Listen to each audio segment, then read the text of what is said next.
Dinarayo ang isang agri-farm sa Zamboanga City ng mga turista at residente na gustong mag-relax ngayong mainit ang panahon. Ating dayuhin sa ulat ni Efren Mamak ng GMA Regional TV 1 Mindanao. Dinarayo ngayon ng mga turista at residente ang isang agri-farm sa Sitio Hapa, Barangay Salaan sa Zamboanga City dahil sa magandang view at preskong hangin. Mayroon din itong mini resort na may swimming pool na perfect para magtampisaw ngayong mainit ang panahon dahil ang tubig ay nagmumula sa isang spring sa lugar. May mga cottage rin na swak sa magpapamilya o magbabarkada na gustong mag-day tour o mag-overnight stay.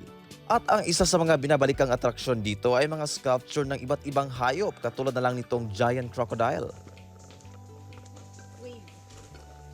Okay, then sa side.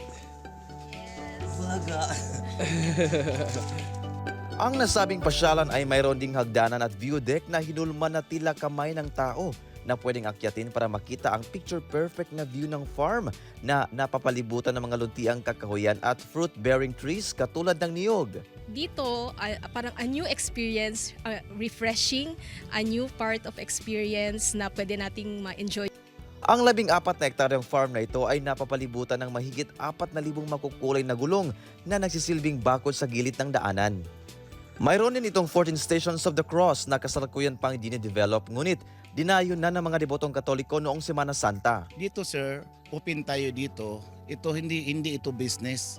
Yung sa akin ito open ito sa lahat. Lahat kahit hindi lang sa Zamboanga, sa buong mundo. Pwede sila magpunta dito. Mula sa GMA Regional TV 1 Mindanao, Efren Mamak, nagbabalita para sa GMA Integrated News.